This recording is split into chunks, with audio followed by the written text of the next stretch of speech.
ঘুমোবো আমি, ঘুমোবে তুমি, গল্প শোনাবে ঘুম পড়ি, হালকা আলো, চোখ বন্ধ।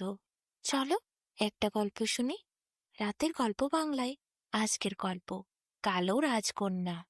অনেকদিন আগের কথা। দূর দেশে রাজার এক রানী ছিল। রাজা রানীকে বড্ড ভালোবাসতেন। তাদের দুইটি কন্যা সন্তান হয়।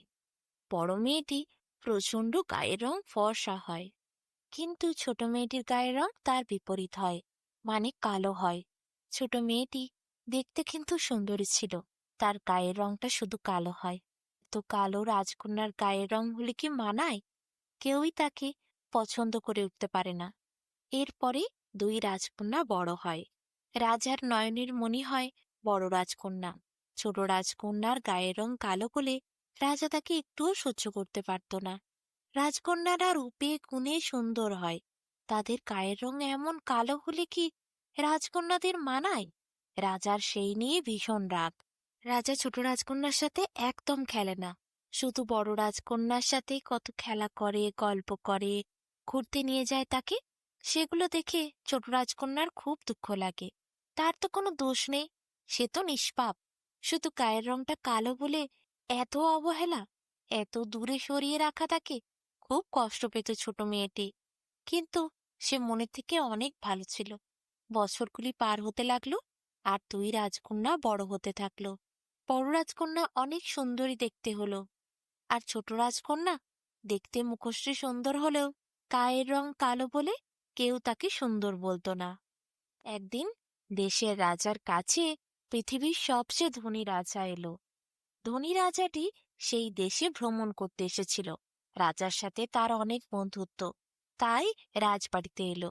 রাজা তো খুব খুশি হলেন। ভালো করে অতিথিদের রাজপ্রাসাদের ভেতরে নিয়ে গিয়ে সেবা যত্ন করলেন। রাজা তার পুরো পরিবারের সাথে পৃথিবীর সেই সবচেয়ে বড় ধনী রাজার পরিচয় করিয়ে দিচ্ছিলেন। তখন সেখানে ছোট রাজকন্যা আর বড় রাজকন্যা দুজনেই ছিল। রাজা কিন্তু একটি রাজকন্যাকেই নিজের সন্তান বলে পরিচয় দিলেন, মানে বড় রাজকন্যাকেই। বললেন, এইটি আমার একমাত্র কন্যা। তা শুনে ছোট রাজকন্যার কি কষ্ট লাগলো। তার পিতা তার পরিচয়ও দিতে চায় না। ছোট রাজকন্যার গায়ের রং কালো বলে তার পরিচয়ও থাকবে না। পিতা অস্বীকার করছে, তার একটি মাত্র সন্তান বলছে। সেই দিন ছোট রাজকন্যা আর সহ্য করে উঠতে পারল না। তার সহ্যে সব বাঁধ ভেঙে গেল।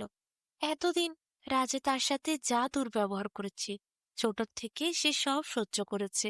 কোনোদিন মুখে কোনো শব্দ করেও কিছু বলেনি, সব চুপচাপ সহ্য করে গেছে। কিন্তু আজ এই অপমান সে সহ্য করে উঠতে পারল না। তার পিতা তার পরিচয়ই দিল না পৃথিবীর ধনী রাজার সামনে। শুধুমাত্র বলল বড় রাজকন্যাই নাকি তার একটি মাত্র কন্যা। ছোট রাজকন্যা এই দুঃখ সহ্য করতে না পেরে সেদিন মধ্যরাতে বেরিয়ে গেল রাজবাড়ির থেকে।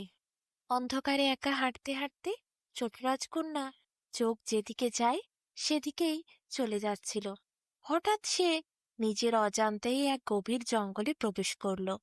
গভীর জঙ্গলে কি ঘুরঘুরটে অন্ধকার! ছোট রাজকন্যার দেখে খুব ভয় লাগলো। সে তখন বুঝতে পারল, উপলব্ধি করতে পারল কি ভয়ঙ্কর বিপদের মধ্যে সে এসে পৌঁছেছে। এমন সময় হঠাৎ এক ভাল্লুক ভয়ঙ্কর ভাবে তার দিকে এগিয়ে আসছিল। ছোট রাজকন্যা ভয়ে চিৎকার করল। সেই চিৎকার শুনে দূরে এক মুনি, সে ধ্যান করছিল, সে তার ধ্যান ভঙ্গ করে উঠে এসে ভাল্লুকের হাত থেকে বাঁচালো ছোট রাজকন্যাকে। ভাল্লুককে সে আদেশ দিল, চলে যাও এখান থেকে। ভাল্লুক আর আক্রমণ না করে মুনির কথা শুনে সেখান থেকে চলে গেল। ছোট রাজকন্যা বিপদমুক্ত হলো, মুনির পায়ে প্রণাম করল। ছোট রাজকন্যার দিকে তাকিয়ে মুনি বলল, কে রে মা তুই এখানে? কেন এসেছিস এত গভীর রাতে? ছোট রাজকন্যা তার মনের সব কথা, দুঃখের সব ঘটনা খুলে বলল। মুনি তখন বললেন, তোর পিতা ভারী অন্যায় করেছে, এরকম করা কোনোদিন উচিত নয়। আমাদের সন্তানরা আমাদের গর্ব, আমাদের নয়নের মণি। সন্তানের গায়ের রং দিয়ে কোনোদিন ভালোবাসা বিচার করা যায় কি? তারা যে আমাদের বুকের ধন রে। তুই আমার সাথে চল, আমার সাথে আজ থেকে আমার আশ্রমে থাকবি। ছোট রাজকন্যা খুব খুশি হলো। মুনি সেই জঙ্গলের মধ্যেই আশ্রমে নিয়ে গেল তাকে। সেখানে মুনি স্ত্রী মানে গুরুমা ছিল। তাকে বলল ছোট রাজকন্যার যত্ন নিতে, ভালো করে ওকে খাইয়ে দাইয়ে সুন্দর করে মানুষ করতে, বড় করতে। এরপর গুরুমা নিজের দায়িত্বে ছোট রাজকন্যাকে লালন পালন করে বড় করল। 4-5 বছর ওই আশ্রমে থাকার পর ছোট রাজকন্যা অনেক কিছু এখন শিক্ষা অর্জন করেছে। অনেক শিক্ষায় তার বুদ্ধিও বেড়েছে। একদিন মুনি তাকে ডেকে বলল, শোন মা, তুই এতদিন আমাদের কাছে থেকেছিস, বড় হয়েছিস, কিন্তু আমাদের যে এর পরের সাধনার জন্য হিমালয় যেতে হবে। আমরা সেখানে যাব। আমি আমার স্ত্রীকে মানে তোর গুরুমাকে নিয়ে সেখানে গিয়ে সাধনা করব। তোকে যে বাকি পথটা এখানে চলতে হবে একাই। তখন ছোট রাজকন্যা বলল, কি করব তাহলে আমি? মুনি এক বিশাল সাম্রাজ্য প্রতিষ্ঠা করে বলল, আজ থেকে তুই এই রাজ্যের রানী হবি। এই রাজ্য তুই শাসন করবি। আমি তোর জন্য রাজ্য নির্মাণ করে দিয়েছি। আমার সমস্ত দিব্য শক্তি দিয়ে আমি তোকে এই দেশের রানী বানাবো। হিমালয়ের চূড়ায় আমরা যাব তপস্যা করতে। তপস্যা সেরে ঠিক 10 বছর পর আবার আমরা ফিরে আসবো এই আশ্রমে। ততদিন তোকে এই দেশ শাসন করতে হবে, উপযুক্ত রানী হয়ে দেখাতে হবে। দিব্য জ্ঞান দিয়ে এরপর মুনি রচনা করলেন ভীষণ বড় এক সাম্রাজ্যের। সেই সাম্রাজ্যের রানী করলেন রাজকন্যাকে। মুনি জানে রাজকন্যা পারবে দেশ শাসন করতে। অস্ত্রবিদ্যায়, পড়াশোনায়, শিক্ষা দীক্ষায়, সমস্ত কলা কৌশলে সে এখন সব শিক্ষা সম্পন্ন করে যথেষ্ট জ্ঞানী। রাজকন্যা এরপর মুনির কথা মতো তার আশীর্বাদ নিয়ে আর গুরুমায়ের আশীর্বাদ নিয়ে দেশ শাসন করা শুরু করলো। মুনি তার স্ত্রীকে নিয়ে হিমালয়ে চলে গেল। এদিকে ওই রাজা, যে ছিল ছোট রাজকন্যার পিতা, তার রাজ্যের অবস্থা এখন খুব খারাপ। তার রাজ্যের সব ধন সম্পত্তি, রাজবাড়ি অন্য এক রাজা আক্রমণ করে নিয়ে নিয়েছে। সে এখন পথের ভিখিরি। রাজা, রানী আর বড় রাজকন্যা এখন লোকের দুয়ারে দুয়ারে ভিক্ষা করে খায়। তাদের সব গেছে। অন্য রাজা এসে সেই রাজ্যকে দখল করেছে। রাজা এইভাবে ঘুরতে ঘুরতে একদিন ছোট রাজকন্যার দেশে এসে উপস্থিত হলো। সেখানে রাজা কাজের জন্য চারিদিকে কত খোঁজাখুঁজি করলো। জানতে পারল এক বিশাল পুকুরের নির্মাণ করা হচ্ছে। রাজবাড়ির তরফ থেকে সেই পুকুরের নির্মাণের জন্য শ্রমিকদের টাকা পেচ্ছে। রাজা, রানী আর বড় রাজকন্যা সেইখানে কাজের জন্য গেল। মাটি কাটার কাজ। পুকুরের চারিদিকে কত শ্রমিকরা কাজ করছে। সেখানে অনেক পুরুষ মহিলা সবাই আছে।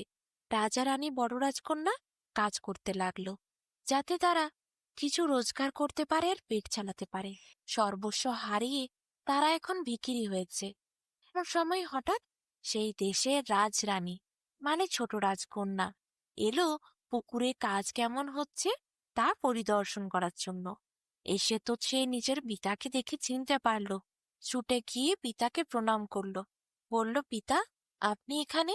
মাকে জড়িয়ে ধরল, বড় রাজকন্যাকে জড়িয়ে ধরল। সবাই তো ছোট রাজকন্যাকে দেখে অবাক। এত বড় দেশের রাজরানী সে।